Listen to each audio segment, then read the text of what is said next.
Hi, everybody. Oh, man. I know I look like I'm here to interrupt a comedy show to get my daughter out of here. So, Deborah, if you're here, your mom is worried sick. Get in the van. You're not supposed to be out this late. I don't know. This is awesome. Anybody here work in tech? Yeah? Fuck you. Fuck you. And whoever didn't say they work in tech that does him. Exactly. Fuck you. You fucking project manager motherfucker. God damn you guys. Fuck you guys, dude. Tech has fucked this fucking city up, man. Anybody live here more than like 2 years? Put your hands together if you've lived here like 2 to 5, right? Like, even Jason was saying, like, how much fun this town used to be. We used to have fun in this fucking town. San Francisco used to be weird. San Francisco used to be weird. You could see a guy in a Dr. Seuss hat with a handlebar mustache on a fucking unicycle just popping Molly on Market Street, you know? You remember the guy Toth that used to be, like, dressed like a Native American and play violin everywhere? And he'd have skates on? Like, this town used to be fucking weird. It used to be dangerous. You guys don't know. Are you from a magazine? What is happening here? Are you 3D? I can't tell. You're way too handsome. You look like you might own a startup or maybe like a... I don't know what's happening over here. Do you have a nonprofit, ma'am? What is happening? Did you bring your like assistants with you? It's Kevin and Kevin. Oh my God, I brought Kevin and Kevin with me. It's a 501c3. And my date that doesn't talk. Just look pretty. Stop it.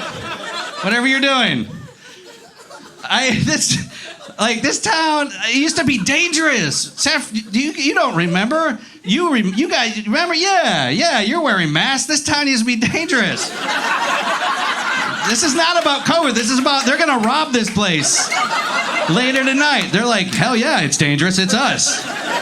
We are Fillmore Slim. We are the people who make this town dangerous. This town used to be dangerous. I had a friend who was driving a car in the Lower Haight, stopped at a red light, and people came and robbed him and took his car and put him in the trunk of his own car. They stopped the car, they opened it up, and they said, get in the trunk. And he was like, yeah, okay, yeah. That seems like a good idea. And then he got in the trunk, and they drove to the East Bay and did drive-by shootings for like hours. And they would just randomly stop the car once in a while and they'd lean into the trunk and go, we're gonna kill you. And he'd be like, oh, fuck, no. And then they dropped him off at the pier and then a security guard came to find him and they opened the trunk and he was like, hey. And they're like, hey, get out of here. Like, that's what this town used to be crazy. Like Jason was talking about the power exchange. I don't know if you guys remember Spanganga. You remember Spanganga? That shit used to be... Whoa, he does. That motherfucker does. Spanganga was a sex club in the Mission, and it wasn't like power exchange where there was like showers or like people that finished sentences. This was like, you guys know Wish? You remember Wish, like on Facebook? This is the Wish version of any sex club. My buddy used to work at Spanganga. He used to do this sex club. His job was to turn on the lights and turn off the lights. Like, that's a job. That's a fucking job, not like your fucking project manager bullshit. Like, this was a real job. Like, and so he invited us, me and our other roommate, to come to Spanganga to this sex club. And like, he was like, you should do acid. So I was like, yeah, that's a great idea. Let's drop some acid and go to a sex club.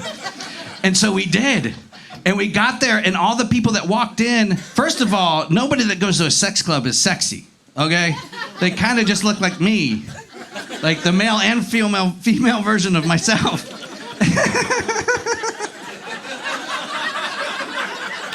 But hairier, a little hairier. Both sides.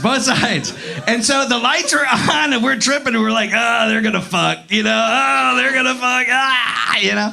And then all of a sudden all these people came in and they gave you, like, you took your clothes off and they gave you a towel if you wanted a towel.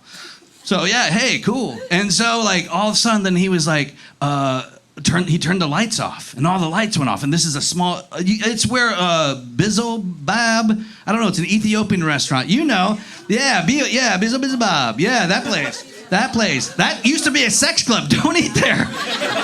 You're like, oh, the chicken's a little tangy tonight. What is this flavor? It's not cumin, it's coming.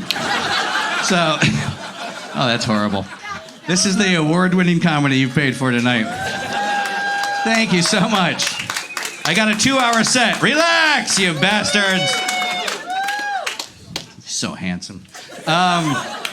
So, like, we were in there and they turned the lights off, and then, like, these people, I guess you just crawled around and fucked something? I don't know. Like, you would just, and it was like, you could hear people just grabbing, it sounded like flesh, it sounded like meat inside of a garbage bag.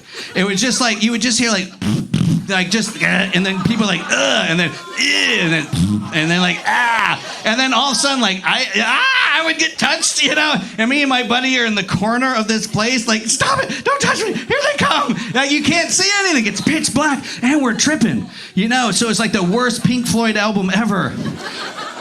Ding, tock, tick, tock, tick. It's like, and then we get touched. And then my buddy was like, let's get out of here. And I was like, yeah, let's get out of here. So we got up, and as soon as I stood up, I put my hand on something, and it was the light switch.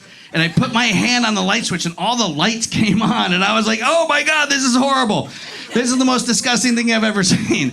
And like, my buddy's job was only to like squeegee the floor after the sex and then turn the lights on and off. That's what this town used to be like. This town used to be like that. It used to be crazy. Like, the only job people wanted was like a bartender or a barista. Like, you could make money as a bartender or a barista. Like, rent was like I've lived in the same place for 25 years. My rent is a cat. That is what I pay, like a shiny quarter for my rent, basically. And like now with like tech people moved in and just ruined it. The only place that used to suck in this town was the marina, where they invented cocaine and khaki pants. Now the entire city is the marina. You know what I'm saying? And then like people that work in tech, they're always talking about like their team. They're always talking about their teams. Like, fuck your team, all right? Fuck your team. I've never been on a team in my fucking life. Like, no one's ever picked me for a team. That's why I'm a comedian, Like, they're like, we have 5 people. We need 1 more for like 3-on-3. Nope, I guess we're playing out. I'd be like, I can play, and they're like, no, that is not gonna happen. Like, no one's ever picked me for a team. Fuck your team. And always, people that, people that work in tech, they're always talking about aligning on shit. Let's align on lunch, Let's align on a meeting. Fuck you, fuck your alignment, fuck your lunch, you know what I'm saying? Fuck your fucking teams, you fucked up this fucking town. I do work at Apple, but listen.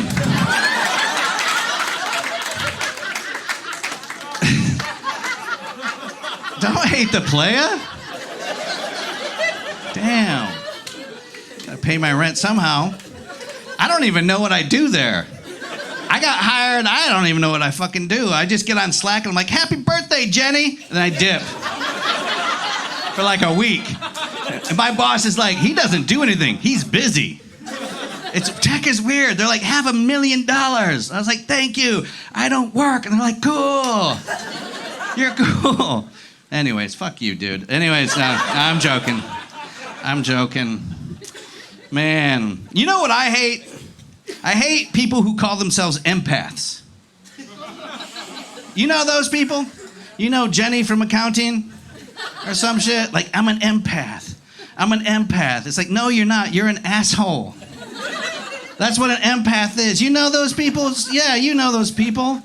Fucking Eminem over there. You know what I'm talking about. Like, empath, I'm an empath. Like, you talk to people, the empaths always tell you their problems, too. But you try to tell them your problem, they're like, I'm a sponge. I can't listen, I'm an empath, I'm a sponge. You're like, no, you're an asshole. That's a get out of jail free card. That's all you've got because you're an empath. I came up with a new fucking category. I came up with a new saying. I'm a pettypath, all right? I am petty as fuck, but a pettypath, like, I understand your pain, but I think you fucking deserve it. You know what I'm saying? Like, are you guys with me on that? Yes, you must know some people. Thank you, Jenny, thank you. You must know people that take up your entire time with their problems, and you're like, you have problems because you make horrible life choices. You suck as a person. That's why you have these problems. They're always like, I don't know why my boyfriends are breaking up with me. It's like, you date coke dealers. like, of course he did. Of course he broke up with you. It's like, I don't know where my life's going. It's like, it's going nowhere. because you make horrible life choices. Like I have a roommate. My career's going well, by the way. Thank you. Thank you so much. Yeah, no, thank you. Thank you so much. I almost sang a song, but I'm not going to. There's my roommate. He's out of here. He's like, oh, fuck, this is about me. No. Tonight. No. Thank you so much. No, I have a roommate named Kenny. Kenny, not Kenny with an E, but Kenny with an I. It's the dumbest name ever. Like, I'm so over dumb people. Like, he makes my life harder. Like, there's those people, that's what I'm saying. Like, there's these people that make your life harder. Like, I hate stupid people. We just lived through, like, 5 or 6 years of the dumbest people ever in power, like, doing shit. And, like, yeah, you can clap for that. You don't have to, yeah. Like, dumbing, like, this anti-intellectualism kind of bullshit. It's like, yeah, that fucking works. Well, who do we want in charge? The dumb people. Yeah, let's do that. The people who don't like science. Yeah, awesome. Like, why don't we just elect fucking chiropractors all the time or something? You know, like, what is that? What does a chiropractor do? They don't do fucking anything, and they make a lot of fucking money. I think that's what Dr. Oz is. I think he was just a chiropractor.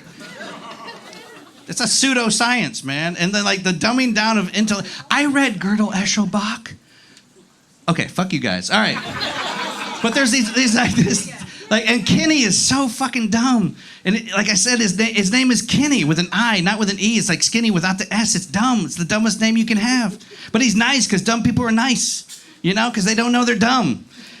But, like, they make you work too hard all the time. Like, Kenny will tell a story, and he'll be like, hey, you remember when we went to that one place? You remember with that guy? You remember with the guy? You remember with that one guy? And you're like, I don't even know what the fuck you're talking about.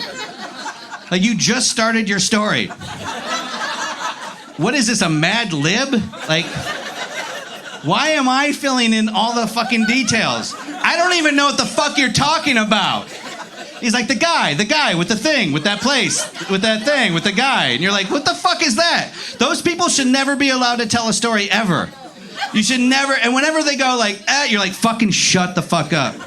You're not telling a story. We're gonna sit here in silence. I'd rather do that than hear you try to fucking tell a story. And then they're like, oh, you know, Sarah. And you're like, who the fuck is Sarah? You know, that she's got that thing, that girl with the thing, by that thing, with the thing. You're like, fucking fuck you. I don't even know what this is. The other day we got into an argument and he said, Paco, sometimes you gotta let guide dogs be guide dogs. I'm like, it's bygones be bygones.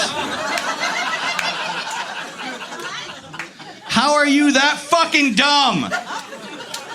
Like, what the fuck is wrong with you? Although that is a good sentiment. You should just let a guide dog be a guide dog. Because they got places to go. They're at work. They have little vests on. It's so fucking dumb. I don't let them use the microwave. You know, have you ever lived with someone that stupid? Is it him? She's like, whoa, this guy. Is he your Kenny? Yeah, she said, yeah, dude, come on. If you were old enough, you'd be like, I think you went at Woodstock 99. I think you might have, all right. Joke makes no sense. So,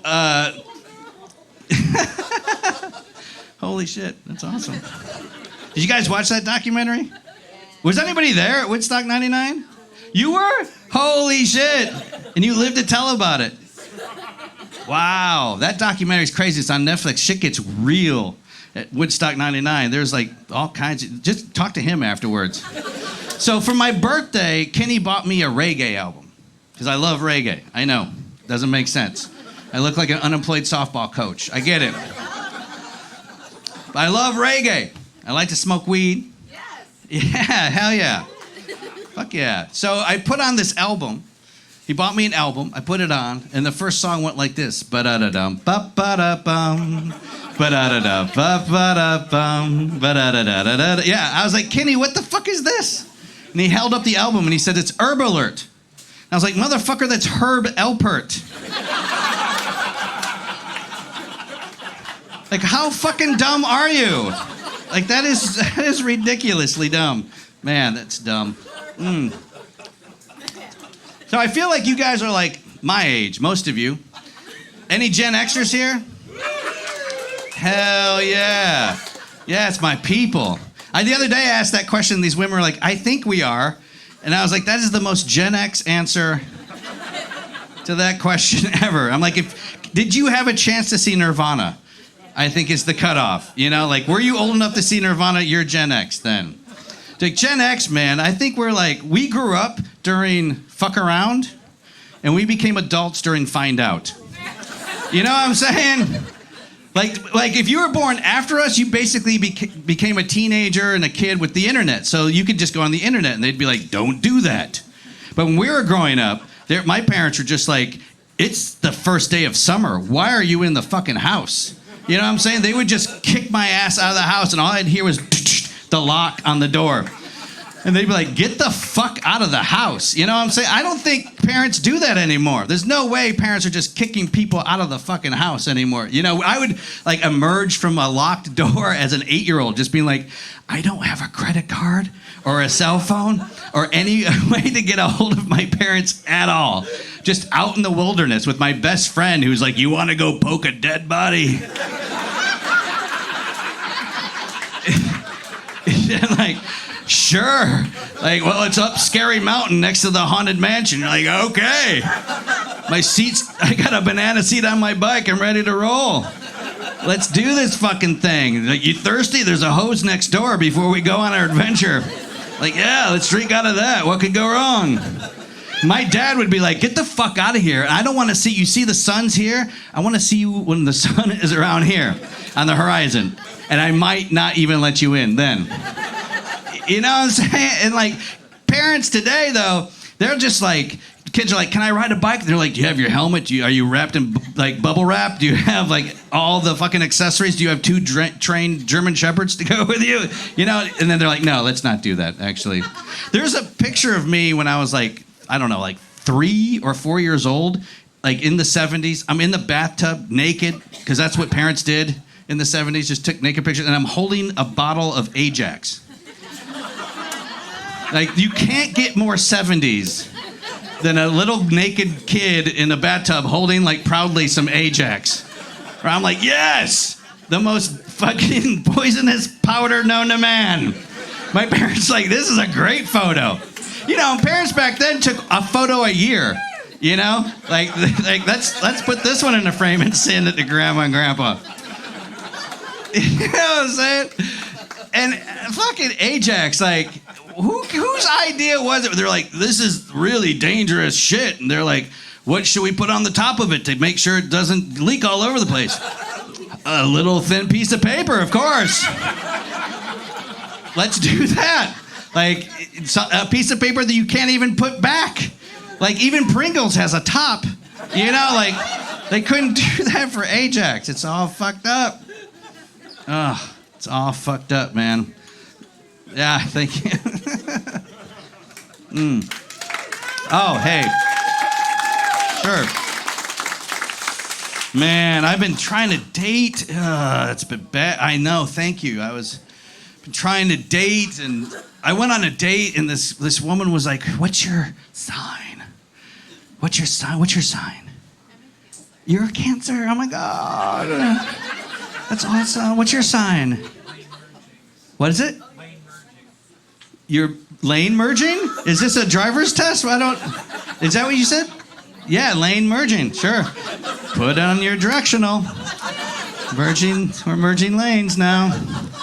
I don't know what that means.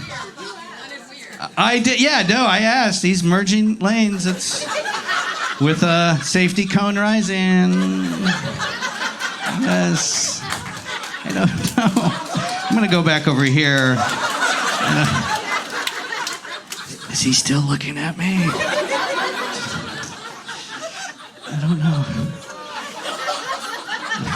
Lane merging. Oh my God, that's amazing. I could just see like a fortune teller just being like, I see you going down the I-5.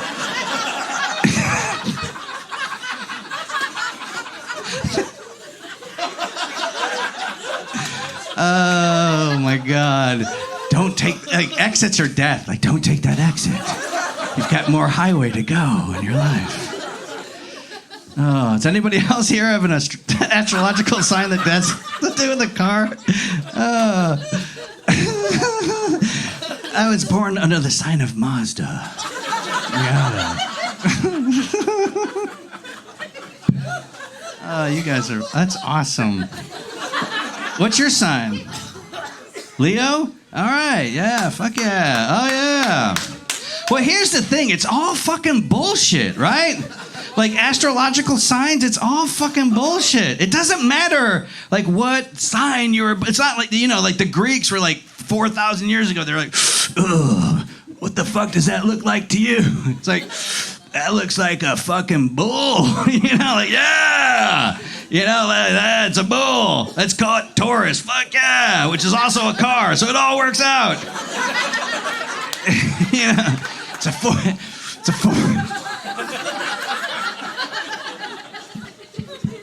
a Ford Taurus, man.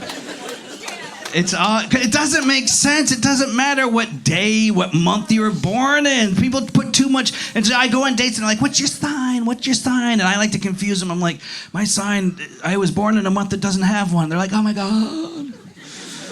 It's so special. And these dating sites are like, there's so many bots on these dating sites. I've been on like Bumble or Crumble or Fumble or whatever the fuck. And like Unhinged. I've been on Unhinged for a while. And you get these bots, and they're like perfectly spelling everything. That's how you know it's a bot, because it's like, hello, Oxford comma. How was your day today, Oxford comma? I would like to be knowing you know. You're like, what the fuck is this? You can almost read it in a Russian accent. And I like to fool them. So I'm like, my day was good. Like, what did you think about today's weather? And one of them said, I liked it because it was outside. And I was like, all right, fuck you.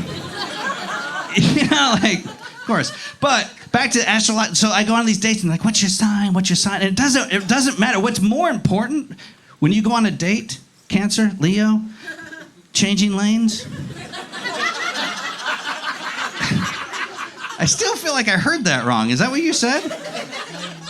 Lane merging. Right, not changing.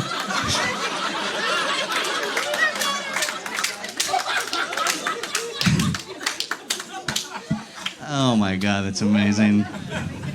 Lane merging. I don't even know. That's amazing. So, what's more important than your astrological sign is your birth order. All right? That's more important. That's what you should be asking people. When you go on a date, next time you go on a date, don't ask about their sign. Ask, where were you born in the birth order? That's what you need to know. Because if they say the oldest, fucking run. Run! The oldest are the worst. They're the worst. They think they're like Captain Hero. They think they're like Captain America because they were the only one for quite a while, maybe a year or more. The oldest ones are always like, reporting for duty. I'm the oldest. Mom, what do you need? What can I fix for you? What can I get for you? What can I do for you? Dad, how you doing? Oh, that's a stiff handshake. I'm the oldest. What do you guys need? You need some money? You need some advice? You need something moved? I can do it. I'm the oldest. Fucking Captain America bullshit. The oldest suck. The oldest think they got everything figured out. Your parents love the oldest. Oh, he's the oldest. He's the oldest. Here comes the oldest. And you're like, fuck you. The oldest sucks. They suck. Anybody hear the oldest? Yeah. Look how confident they are. Look how confident they are. Putting up their hands. Yes, I'm the oldest. Yes, I'm the oldest. Yes, I'm the oldest. Yes. Let me get you a drink. Let me get you more popcorn. Let me turn a table over. That's what the oldest do. They're so confident. They're so bold. Fuck the oldest. Fuck you guys. But then you go on a date and you say, where are you in the birth order? And they say, the middle. Oh, fuck. That's even worse than the oldest. Don't even look back. Don't pay for anything. Leave your belongings behind. If they say they're the middle, just get the fuck out of there. Kick a chair over. Merge a lane. Get the fuck out of there.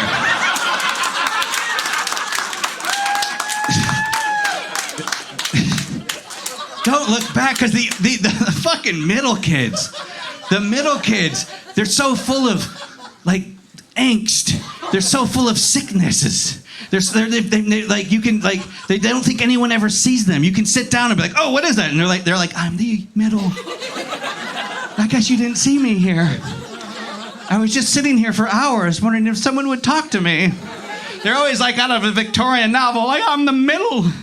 I'm the middle, damn it, no one will hear me. And then, like if this is the fucking firstborn, yes, recruiting for fucking, you know, the middle, this is my impression of the middle.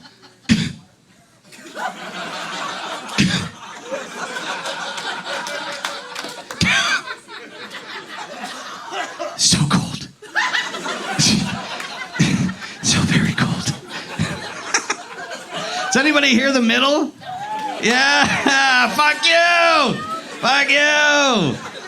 Do you want to be seen? You're like, I want to be seen. The middle kids are always in codependent relationships. I'm not saying you are, but you are. The middles are always like, I can give you everything. I want everything. You're like, well, you can't have all of that. You're the middle kid. Where are you at? Oh, I'll get there. Oh, that's next. Is there anything worse than the firstborn recorded for duty? Nah, there is. The middle kid. But what trumps them all? The youngest. The fucking youngest. The youngest is the worst. The youngest are so fucking privileged. They're so privileged. They were like, when they were born, the parents just gave up. They gave up. The parents were like, I don't care anymore. We had Captain America, and then we had scurvy.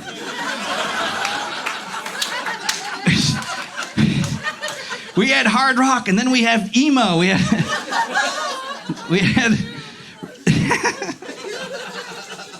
had Guns N' Roses, and then we had My Bloody Valentine. And now we're getting to the youngest. And then the youngest comes around, and they're just like, I love everybody. Everyone's my friend. I love everybody. Everything's good. Blink, blink, blink, blink, like a Pikachu. Blink, blink, blink, blink. And their parents are like, they can do no wrong. Like, do not pick on the youngest. The youngest can do no wrong, right, Jenny? Laura? Bethany? Megan? Cicely? A lot of, what's your name? What? Hannah? Oh, fuck, Hannah. Hannah is the youngest girl name I've ever heard in my life. They're like, the oldest, Jeremy. The middle one, Margaret. The youngest one, Hannah. Hey, I'm Hannah. I'm the youngest. I think I can do whatever I want. I'm privileged, yes I am. My name is Hannah. The youngest ones are like, the youngest ones always start fucking everything. They always start all the problems. And the parents are like, it can't be little Hannah. Look at little fucking Hannah. And Hannah's just like, stab the cat, stab the cat, stab the cat, stab the cat. Mom walks around, and then Hannah's like, fuck you. Mom walks back in, they're like, I'm the little one. I can't do any problems. Fuck.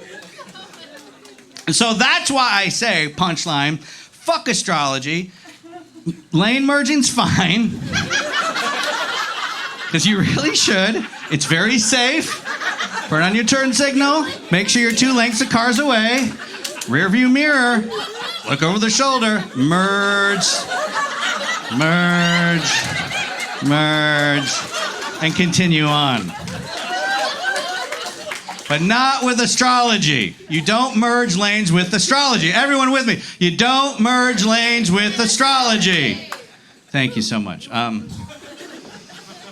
Oh, man. Hungover. I'm going to switch topics now. Thank you. I can't drink anymore. I'm too old. I'm old. I can't drink. Anybody else old and can't drink? Yeah, and we're just getting older and can't drinkier. That's all that's happened. I drank on Friday. It is Tuesday. I'm still fucked up. I can't think. I got brain fog. I don't know what I'm doing, you know? Like, I remember when I was younger. You guys remember when you would drink when you were younger and your friends were just like, we'll just drop you off at work? You remember that shit? You're like, yeah, that sounds like a good idea. Fuck, I do have to work in 10 minutes. Let's do another shot. And then you get to work where every shitty job you had at whatever grocery store you had or deli or restaurant, and then you're just in the cooler. You remember how the cooler was like the best place you could be when you're like a young kid and you're super still already drunk, you know? And you're just in the cooler like restocking something. You're just like, this should take, I think, 12 hours because I'm here forever. Yeah, I just want to be in here and survive. You know, and someone opened the cooler door and you're like, you have any weed? I think we can do this. But I can't now. I have like 2, 3, 4 drinks. I'm fucked up for like weeks now, man. I don't have the tolerance. My buddy, he had his bachelor party at my house. He's like, can I have a bachelor party at your house? And I was like, yeah, okay, fuck, let's do this thing. And he was like, can we get a stripper? And I was like, no, we can't get it. We're old. Don't they come over at like midnight? Don't they? Like, this is going to be done by 9:30 tops. Like, we're not getting a fucking stripper. That sounds horrible. Like, what are we going to do? Just give her advice? Like she's going to come over and we're just like, hey, is that your Toyota Corolla up front? What kind of gas mileage she get? Yeah, like, it would be like, you look cold. You want a parka or something? Or sweater? Like, I don't have dollar bills. I just have to give her like Werthers or something. Or like an Altoid. I don't know. You know, like, it's too much. It's too much. But so I have been dating. I was in a long distance relationship. Yeah, dude, I love this guy. I don't know what your story is, but we're doing shots later. Anybody else here been in a long distance relationship? Put your hands together if you've been in a long distance relationship. This is what I want to know.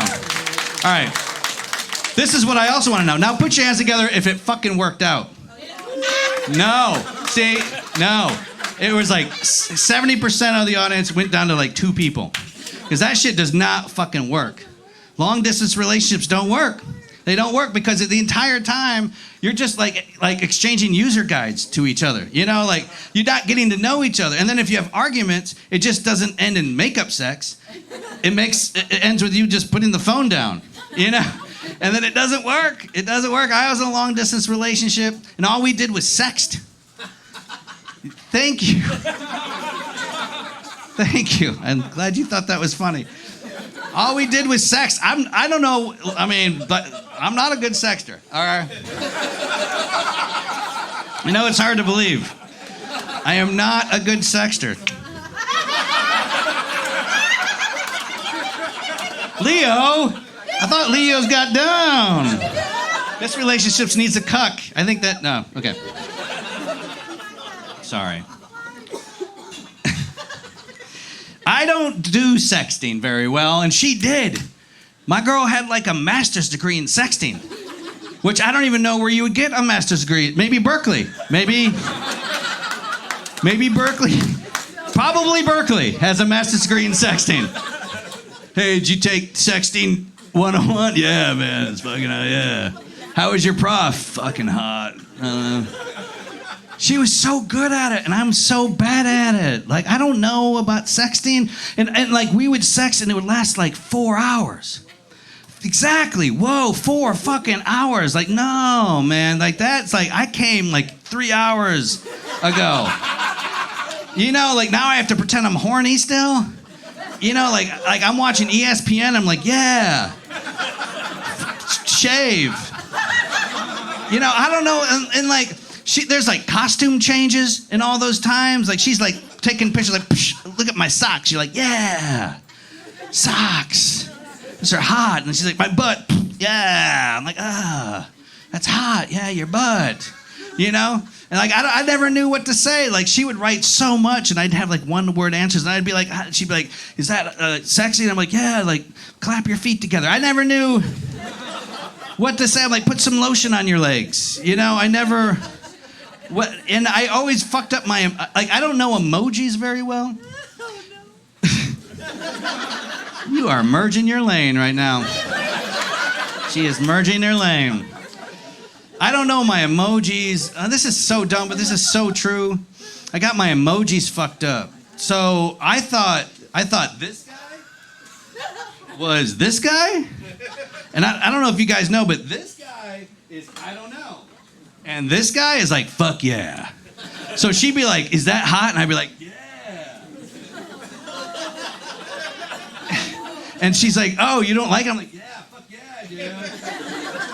And I was getting my fucking emojis mixed up. And then she like hit me up and she's like, do you think this guy is this guy? And I'm like, oh, is it not just a one-armed this guy? Because they look the same. Look, next time on your phone, look. The other one's doing this. It's just this one's a little closer to his head, I guess. I don't even fucking know. So it didn't really work out. Thank you. And she had to fucking point it out to me, man. It's embarrassing as fuck. She had to point that shit out to me. A lot. Then there's one time she sent me an emoji. I'm like, is that a spaceship? What is that? And she's like, no, it's like someone putting fingernail polish on their fingers. I'm like, what the fuck is that thing? I don't even know what that is. So I got a rowing machine because now I got to lose weight because now I'm single again. So all I get is seasickness. I don't diet well. I've been doing keto. Yeah, keto. Keto is the worst fucking... Keto is Latin for diarrhea all day. Keto is the worst. Anybody here do keto? Yeah. Do you love it? No, nobody loves keto. Yeah, it's the worst fucking thing. Like keto, they were like, you're going to lose water weight. I don't even know what water weight is. All I've lost is the will to live. That's all I've lost. I don't diet well. I've been doing intermittent feasting.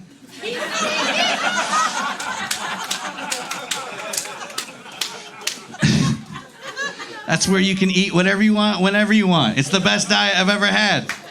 It's so awesome. Yeah, I don't diet well. I'm on my third fat. I don't know if you guys count your fats, but I do. I'm on my third one, man. Like, I don't know if you guys, like, there was a time, like, at my first fat, I was like, oh, like, I'm fat. But then, I don't know if you guys have ever looked back at old pictures of yourself, like 20 years ago, when you thought you were fat. And you look back and you're like, I was fucking hot. What the fuck was I thinking? I was svelte. Like, I should have been fucking instead of thinking I was fat, you know? So you look back at these old pictures of yourself and you're like, fuck, I looked fucking hot. You know, and that's what I'm thinking now is like you guys are the hottest you're gonna be right now. Because you're only gonna get fatter. This is the hottest you're gonna be.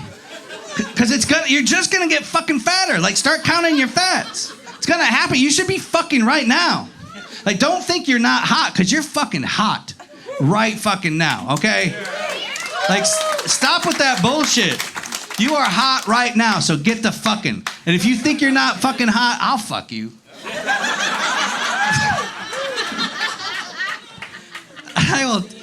I don't fucking care. But I'm on my first fat. Your first fat, I'm on my third fat. Your first fat, you're like, these pants don't fit. Your second fat, you're like, this plane's a little small.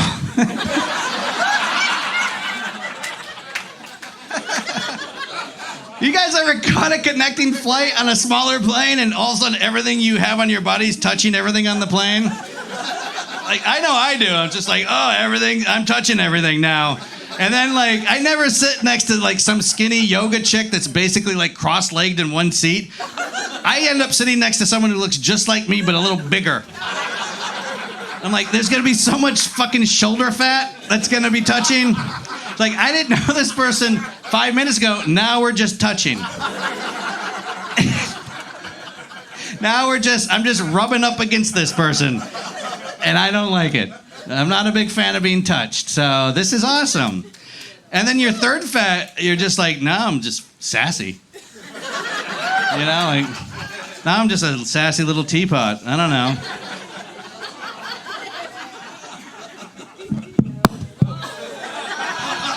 You see that, how that careened off my stomach?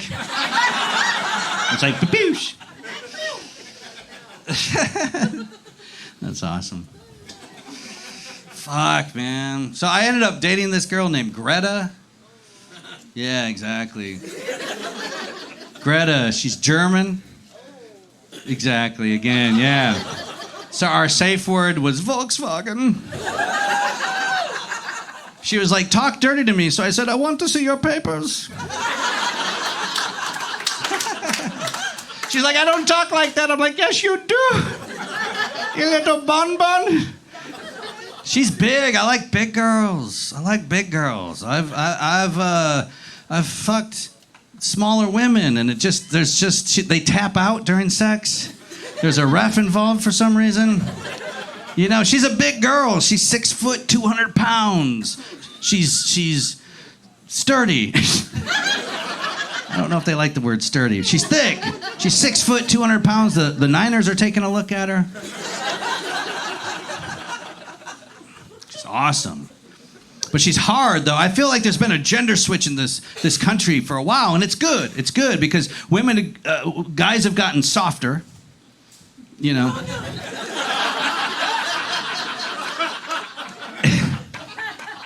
And women have gotten harder, you know what I'm saying? And that's how it should be. That's how it should be. Like, I'm a little wallflower. I'll cry at, like, dog food commercials. You know, I'm like, look at their little faces. They just want to eat, you know? Like, ah! And, like Greta, I was driving with Greta the other day. I was crying at a This American Life podcast episode. Ira Glass was like, and then he found his mom. And I was like, oh, my God. And then Greta was out the car window flipping off cops. She was like, fuck you, pigs! You know, I'm like, they're leading a funeral. I don't know if this is the time. Greta rocks. She's into true crime. She taught me about true crime. I don't know, you guys into true crime? Yeah, hell yeah, this table's ready to kill tonight. This is like a San Francisco Strangler meetup or something. What are we gonna do tonight? Shall we kill people? No, let's go to comedy. Okay, should we merge a lane? Yeah, totally. She got me into true crime, man. Like, there's true crime podcasts, there's true crime movies, there's true crime fucking documentaries. Like, I didn't know about this shit. Like, this shit is crazy, man. And, like, there's this thing about true crime. Like, Greta will watch a true crime, like, movie or documentary. She'd be like, he did it. Right when the credits start. He did it. I'm like, how do you know? She's like, he's got a beard. I was like, oh, shit, he does have a beard. And there's this whole arc when you watch true crime stuff. At first, you're like, guilty. And then they introduce the parents. You're like, maybe not guilty. And then they go to, like, court, and you're like, definitely guilty. Then they introduce something else. You're like, not guilty. You know, there's this whole fucking arc to it. And Greta, I mean, she is like a detective, man, okay? Like, one time I said, I'm going to go to my buddy David's house. And she's like, what are you going to do? And I said, we're going to watch some movies. She's like, movies. And I was like, fuck. Like, this means strip club, I think, you know? And I came home, and she was like, how were the movies? And I was like, they were great. And then she turned into, like, a 1940s detective. She turned into Columbo. She was like, I got one more question for you. Because I think the reason women love true crime so much is two different reasons. I think the biggest audience for true crime are women. And I think it's because, one, women are competitive as fuck, all right? Oh, all the women are like, this better be funny. Women are competitive as fuck, so women watch documentaries about true crime and they're taking notes. They're like, I'm not gonna end up in a fucking trunk like that bitch, okay? Nah, I'm taking notes. Empty parking garage, ain't gonna do it. I'm not gonna do it, taking notes. And I think the other reason, like, all women love true crime stuff is because all women are natural-born detectives. I swear to God, they're natural-born detectives. They will sum you up in a minute. You ever seen a woman meet another woman? They're like, I like your shoes, I like your coat, I like your tie, I like your hair, I like your earrings, I like your ampulets. You're like, how do they take everything? They just take it in. They're so observant, you know? Like, if all cops and detectives were women, there'd be no cold cases ever. That shit would be solved in a day, 5 p.m. in a nice little basket at the end of the desk with a little bird next to the cactus. Like, that shit would be solved. But Greta is also so handsome.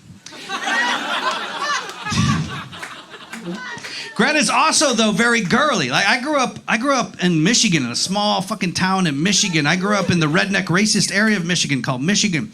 And Greta is very into girly stuff because there's a full moon a-coming. I don't know if you know. There's a full moon a-coming. There's a full moon coming soon. And she was very excited about it. There was that big blue moon that happened last month. She woke my ass up at midnight. She's like, Paco, it's a full moon. And I was like, fuck, okay. What do we do? I don't know what to do, you know? But we're just started dating, so I have to be interested still, you know? And I was like, I'm up, okay, I'm up. And I was like, should I make coffee? I don't know, it's midnight. And then we go into the kitchen, and she's got this jar full of crystals, and she's putting water in it. And I'm like, what the fuck is this? I said, what are you doing? She's like, I'm making moon water. And I'm like, what fairy Wiccan Princess Lisa Frank sticker collection is this? Moon water? What the fuck is moon water? And she said, you take a jar full of water and crystals and you put it on the moon. I was like, all you've done is invented Bud Light. You just invented Bud Light. That's all it is crappy fucking tap water in a jar that someone's yelled racist words into. And then we go outside. I was like, great, the adventure continues. And we go outside, and she's got this jar full of crystals of water in this mason jar. She's holding it under the moonbeams, and she's doing incantations. And I live in the Tenderloin. Like, even the crackheads are like, what the fuck are you doing? Like, when you surprise them, you got something. She's like, and I'm like, come on, everybody. She's making moon water. And then we were in Nashville, Tennessee, like a few weeks ago, and she said, stop the car, crystal shop. And I was like, fuck, how did you do that? And she's like, come up, it was up these stairs. She's like, come upstairs with me. And I was like, no, I don't want to. Third fet. I'm fine. Steely Dan, Doobie, yeah. But I went up there with her. I don't know if you guys have ever been to a crystal shop, but they're all kind of the same. I've been to a lot of them now. They're very small. They're very small, and everything's in baskets. They can't afford shelving, I don't think. Everything's in wicker baskets. There's like 10 to 30 cats just walking around with nothing to do, just mean mugging. Like, crystal cats, fuck. There's like Nag Champa just fucking everywhere. They always have like international music on the, like, I'm like, drop the beat. And then, so we were in there, and Greta's looking at her little fucking crystal bullshit, and she's looking at the crystals, and I look down, and there's a basket, and in the basket, there's a sign that says, heated healing crystal dildos. And I was like, oh, fuck no. Like, if she sees that, she'll never need me again. There's nothing on my body that heats or heals, believe me. And she's looking at the crystals, and I'm like pushing the fucking basket into the corner. There's always curtains in these places. I'm taking curtains, like grabbing cats, just like trying to hide this thing. And then all of a sudden, this curtain opens up, and this little lady walks out. And she looks like she's from Marin. She's a lot of purple and tie-dye, Birkenstock, and a flowing fucking scarf. And she says, namaste, but it's the South, so she goes, namaste. I'm like, you sure? I don't think you're sure. And then she's like, what's your name? And I said, Paco. And I said to her, what's your name? I swear to God, this is the South. She looked at me, she said, Crystal. And I was like, no fucking way. Like, crystals. And she said, I never thought of that. I'm like, how did you never? It's right fucking there. I'm like, what's the name of this place? And she said, the Crystal Palace. I'm like, that's a strip club. No wonder you don't have any customers. So she and Greta are looking at the crystals and doing their thing. And I'm in the corner. Curtains open up again. But this time it's a little dude, like her husband, who'd been down in the basement playing Call of Duty and just put it on pause for a second. You can still hear the 15-year-olds going like, faggot, faggot, faggot. Stop camping, faggot. He's like, I'm going to go get a 7-Up. And he comes out and he's like, oh, fuck, customers. Haven't had customers here since 82. But he doesn't look like his wife. He's got a Jack Daniels hat on, a T-shirt that says "Kill a Commie for Mommy" on it, with a ego with an AK-47 in its beak for some reason. And he comes out and he's like, "Hey, y'all, how you doing?" I'm like, "Good, we're good." He's like, "Where y'all from?" And I was like, "Fuck, I don't want to have to say San Francisco." You know that feeling? You know, like, here comes the politics. And I was like, "San Diego, Canada."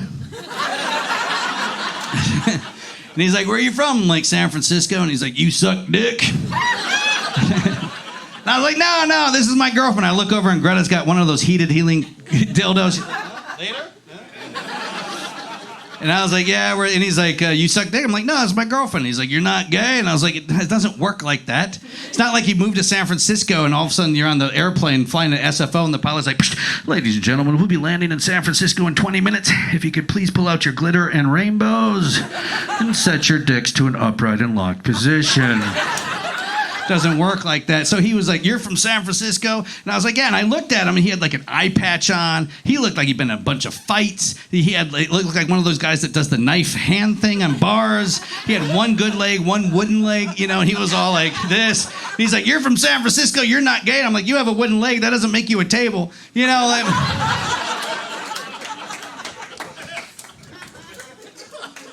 That's awesome. Thank you so much. I've never told this story. I want to tell this story before I get out of here. This is my last. I'm going to tell you this quick story. It's probably not so quick, but I'm going to tell you this story because I've always wanted to tell this story on stage. I have a lot of anxiety. Put your hands together if you have anxiety. Oh, wow. That's very rambunctious for anxious people. That's awesome. You're in a safe place. Like, you can do that. This is safe here. Merge your lane. Merge your lane. It's fine. I have a lot of anxiety. Like, I go to my therapist, and I'm like, what's wrong with me? She's like, you have generalized anxiety. I'm like, fuck, great. Nothing specific makes me anxious. How wonderful. Like, it couldn't be like toads make you anxious. No, it's life. You know, I'm like, oh, great. You know, and she's always like, what's your problem today? How was your week? I'm like, my week fucking sucked. And at the end of our session, she always goes, take care of yourself. And I'm always thinking, you don't even know what I've done. There's things I've done that you don't even know about yet. Anyway, so... I'm very anxious. I get overwhelmed, like neurodivergent. I get overwhelmed by smell and by sound and lights. And I got asked to do a corporate comedy event, which is like the bane of all comedians. Usually they suck. Usually you're doing something in Iowa for about 450 dentists, you know, and they're just like, make fun of L, and you're like, L, fuck you, and everyone's like, yeah. Always drunk. So I got asked to headline a fundraiser for the National Fundraiser for Kids with Down Syndrome. And I was like, why me? And they're like, well, there was this guy, Michael Pritchard, who was like this legend out here. And he had done it for 18 years. And they're like, he's like, I don't want to do it anymore. And they're like, who should we get? And he's like, Paco Romane. It's only one guy I know, Paco Romane. So like, let's get Paco Romane. So they called me up. And I was like, this sounds horrible, but I'm going to do it. I was very anxious. I get there. It was at a winery in Napa. And it was in June, so it was really hot. And it was at 5 p.m. and I'm wearing a suit, which is also horrible for me. And I got a tie on. I felt like, oh, you know, driving my 2004 Toyota Matrix up there. Woo, yeah. I get there. There's valet parking. And it's like Tesla, Porsche, like all these. And I'm like, take care of my 2004 Toyota Matrix, buddy. And then I go into the back, and it's like this huge winery, and it was like a castle, and there's this fountain. I'm basically hiding because I have anxiety. I don't want to do this. And this guy comes out, and he's like, are you Paco Romane? I was like, yeah. He's like, we've been looking for you for hours. I'm like, well, I'm fucking here. You know, like, you ever done that? When you have anxiety, you have to hide first, and then you slowly, like when you go to a house party, you find the furthest corner from everybody, and then you make your way after hours, and into the kitchen, you're like, woo! Like hours later. You're like kicking things down, like, I love the party. But when you get there, you're like, I don't want to talk to anybody. That's how I am. It takes me a long time to slide in. So I got to this fountain. They're like, come on in. I was like, okay, let's do this thing. And then I was like, how are the opening acts? And he said, there were no opening acts. And I was like, oh, fuck, that's not good. And I said, well, are they excited to see me? And he said, you're a surprise. Now, I don't know if you guys know a lot about comedy, but you never surprise people with comedy, ever. You guys all knew you were coming tonight, right? This was not a surprise. Like, you never you surprise people with birthday parties and a clown, a magician, not a fucking stand-up comic. You never surprise the people with that. So all of a sudden I go back, and there's like maybe 400 to 500 to 600 families, all very rich people. It's a national fundraiser for kids with Down syndrome, and like all their children. And it's a huge auditorium, but there's also glass ceiling and brick walls. And so it's very hot in there and very bright. And he goes, ladies and gentlemen, you ready for your headliner? And there was just like, yeah. There was like nothing, basically. And they're like, Paco Romane. And I come out and I was like, hey, everybody. Like, how's everybody doing? And then all the doors started opening up because they started bringing out all the food. Now, this is something I didn't know about these kids. They love like French fries and hamburgers and fish sticks and stuff like that. So I'm trying to do my material, and all of a sudden it's just a cacophony, a symphony sound with squeezable ketchup bottles. And it's just like times like 1,000 all over. And the smell of the fried food is coming up to the stage, and the smell of the vinegar and the ketchup and the light from the fucking ceilings, and the fact that nobody fucking cared I was there, I was starting to get super overwhelmed. And I'm doing my stupid fucking act. I'm like, hey, merge lanes, blah, you know. And nobody fucking cared. And then because I scan horizons, because I have generalized anxiety, because I grew up with shitty parents, I could see the wait staff going through the double doors and then being on the other side going, we're running out of fucking ketchup. Like they were like, oh fuck, what do we do? It's a supply and demand problem. We're running out of fucking ketchup. They like ketchup, so then they'd come back out like, hey, more ketchup. And the sound and the smell. And so I was like, I'll do crowd work. That'll work. And so there's this awesome little girl, maybe 12, 13, 14 years old in the front row. And I said, she's squeezing the fuck out of this bottle. And I was like, you like ketchup as much as I do. And she said under her breath, you're being rude. And I was like, oh, okay, well, I'll double down then. I'll talk to her friend. So I said, is that your boyfriend? And she stood up and she said, you're being rude. And she screamed this to the top and I was like, oh, fuck. And then it caught on.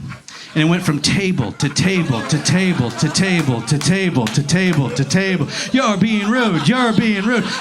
They're standing up. You're being rude. You're being rude. You're being rude. On each table was my face printed on like a giant coin because it's a fundraiser. All of a sudden, people are whipping. These kids are whipping my face at me, and I'm trying to dodge my face, and they're yelling, you're being rude. Even the ones that have to sign are like, you're being rude. And it was like too much, and I was getting like super overwhelmed. And then all of a sudden, I was up there for like 10 minutes, and the host comes up and taps me on the shoulder and grabs my bike, and he goes, Paco Romane, ladies and gentlemen, and I walked off in disgrace. You guys have been fantastic. You guys have been fantastic. Thank you so much. I am selling my t-shirt. It says Romaine, it looks like Ramon, but I'll be selling my t-shirt out back. Please buy one. Give me whatever you want. I asked $20, but if you don't have it, you can, and we have a Venmo thing, whatever. But thank you guys so much for coming out. And put your hands together for Becky, for Andrew, for Jason, and for the punchline. I really appreciate it. I love you guys. I hope to see you soon. Be safe. Good night.